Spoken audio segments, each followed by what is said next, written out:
You'd think that clinical researchers would welcome surprises, but they don't. Even if the results are new and groundbreaking, they want their trials and studies to run in a predictable, controlled way. And that ability to deliver a total lack of surprise is one of the reasons that cancer research at Nottingham University Hospital's NHS Trust has made it into the top flight in the UK, working with major pharmaceutical companies. As well as clinical and scientific excellence, it's about building up relationships with our partners so that we know we can deliver on recruiting patients, managing the pharmacy needs, and study setup. The focus is particularly on chemo-free approach to lymphoma treatment, immunotherapies such as CAR-T therapy, bispecific antibodies, and using data analysis to target treatments. I talked to Professor Mark Bishton, who's a consultant haematologist and the divisional co-lead for research and innovation into cancer and associated specialties. As well as his own research, he's responsible for delivering the Trust's studies in the specialty. We have over 100 clinical trials open at any one time, and this may include trials in setup, actually openly recruiting, and those that are in ongoing follow-up or active follow-up. So in terms of recruitment, we've really increased our footprint, and this is partly because most of the clinicians in the centre are involved in the national working groups. In terms of actual recruitment, we were in the top 5 recruiters for academic and commercial clinical studies in the country. Particularly in the commercial studies, we're actually in the top 2. So this is competing against large dedicated cancer centres that are present in UCLH or Barts. So we're doing phenomenally well. And of course, because we have a reputation of delivering to time and target, we are being offered clinical trials by pharma because we're seen as a centre that can deliver. And that's critical to our reputation. We can undertake different clinical trials at all levels, so we do phase 1 trials right the way through to randomised controlled clinical trials. We also do data projects as well, and we're lucky to be backed up not just by our clinical staff but by our research staff, where we've got 15 staff of research nurses and data managers and trial setup coordinators to help us complete these trials, again, to time and target. What is it that puts us in those top 2? So the reasons I think we're in the top 2, and this was particularly for commercial studies, and then top 5 for academic studies in haematology, it's really down to a lot of hard work, because recruiting patients isn't as simple as it might be, and it takes a lot of effort to ensure that patients are offered, to ensure that patients are enrolled and delivered, and really offering patients the best or top-class service. And also, we've done that partially by extending our footprint across the region and really increase the number of patients who are referred in for clinical trials across not just Nottinghamshire but also Lincolnshire and Derbyshire, and sometimes into South Yorkshire and even Leicestershire. Over a number of years, we've opened the largest academic trials, which are led by the NCRI national groups. So we've always opened those studies, and a lot of us have active membership on those groups. But a real focus in the last 5 or 6 years has been improving our relationship with pharma, who, of course, people have concerns about relationships with pharma, but essentially they run the largest trials, the registration trials, the global trials, and of course they run these phase 1 novel combinations or phase 2 dose-finding studies. And we've really improved our relationship with some of the larger pharma companies. There's been a series of new classes of drugs that have come through, multiple different classes of drugs that have come through, and we've been able to ride that wave and open these studies in a timely fashion. And again, that relationship with pharma improves when we recruit to time and target. Is that what you would say pharma is really after? Like all things in life, I think they want honesty. So we don't just. It's worth saying we don't just open all clinical trials. We have a trials meeting every month or so where we go through trials that have been offered, that are in setup and so on. But also we do gauge those studies within our groups about whether we want to open them in the first place. and the truth is, you've got to have a balanced portfolio. Phase 1 clinical trials are very good, but they're usually very limited number of patients they take on, as opposed to phase 3 studies, which may be more accessible to a larger number of patients. So you need a balanced portfolio, and we tend to try and have a balanced portfolio in terms of that academic and commercial balance. The importance of the drug itself, where we really think it's going, because it's surprising number of trials that open that don't really have a particularly interesting question or a particularly interesting kind of drug or drug combination therapy. And we encourage our teams, our individual kind of disease streams, to try and finesse what they think is a good trial to open in terms of attractiveness to patients, academic interest, numbers likely to be referred in. There's no point in having a portfolio where you have dozens of phase 1 trials that you're not recruiting to, because you only have a patient who comes along every 18 months or so. And again, ensuring that we do an accurate time and target assessment. Early setup is also crucial. And I think sometimes you have to be honest with pharma and say you're not going to take on studies in terms of competing interests.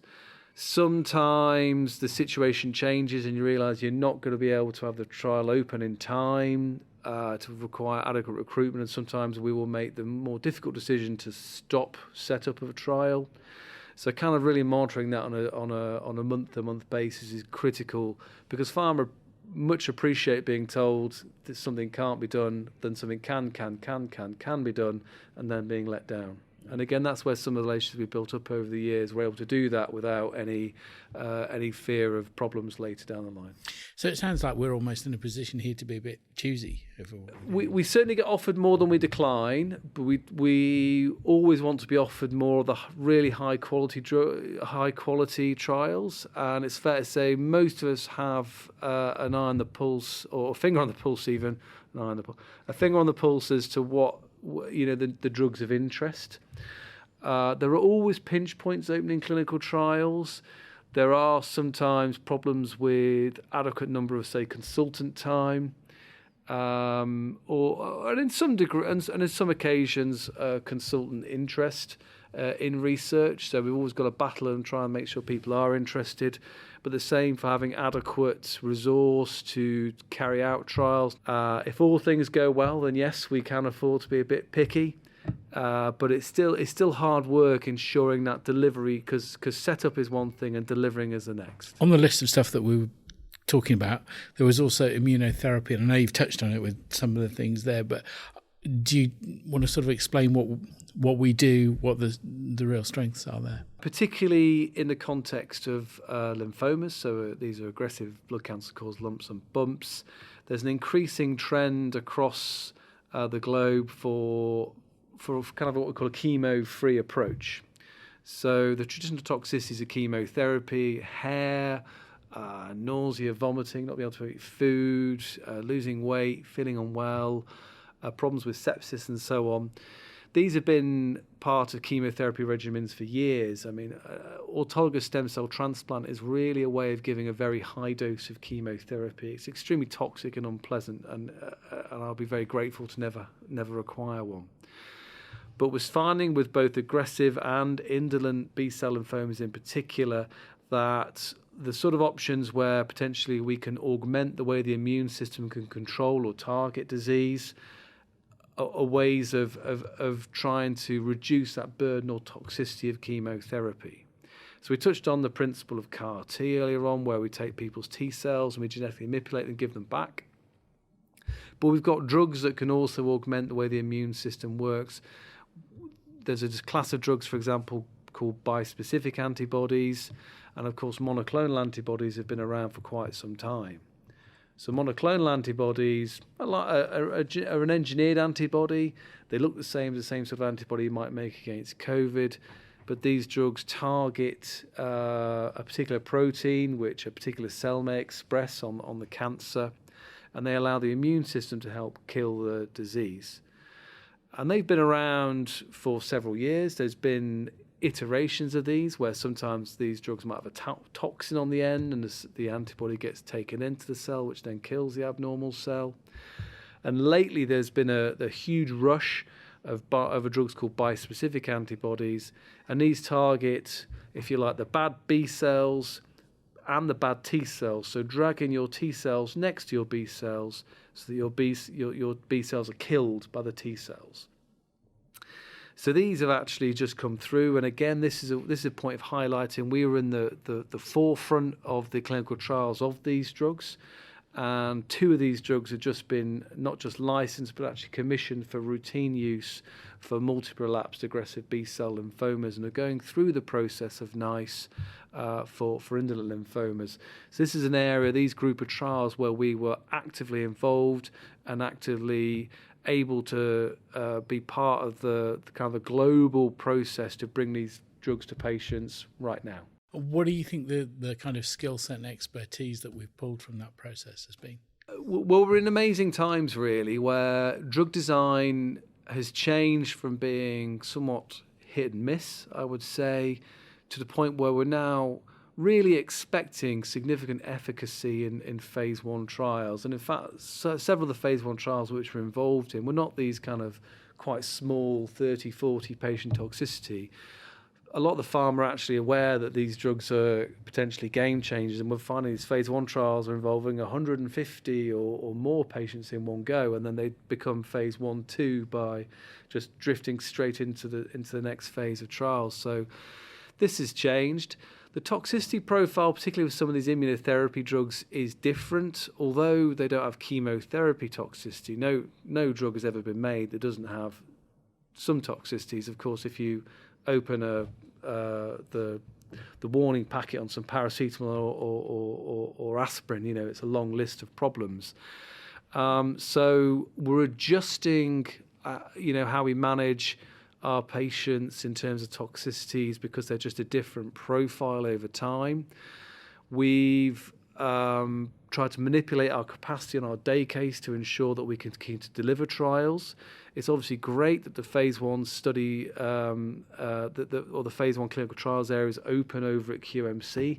And I think we're going to see this kind of increase in efficacy in our smaller disease or rare disease subtypes and across the board in oncology. And I know our oncology colleagues are probably on the cusp of their own series of revolutionary drugs as well. And actually, I suppose on that note, where do you think we are going in the future? What do you think the kind of big areas of progress are going to be over the next few years? I think it's going to be establishment of that kind of chemo-free process. If I could retire and never have to do an autologous stem cell transplant again, that would be that would be a great period of time to be a clinical hematologist in malignant blood cancers. As I said, autologous stem cell transplantation is one of the more unpleasant processes you can go through. Very high dose chemotherapy. Patients are, an inpatient for 3 weeks. They have severe sore mouths, diarrhea. The vast majority will go on to develop severe sepsis. They require IV fluids and able to eat. A really full nursing care. And when I was a younger doctor, I thought, wow, this is amazing. You can push people so hard and then rescue them. But actually, it's a terribly toxic process. And I think that the more and more we can do for a chemo, I'm not saying toxicity free, but chemo free process where we don't have these excessive toxicities is a wonderful thing.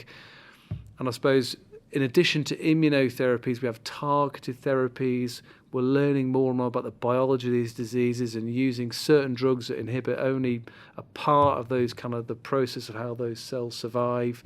So we're using a combination of that kind of broad immunotherapy along with targeted therapies to really make a huge difference, not just reducing toxicity, but actually improving survival at the same time. So it's a win-win for patients. Great. Good. So I hope that's helpful. Great. Well, thanks very much.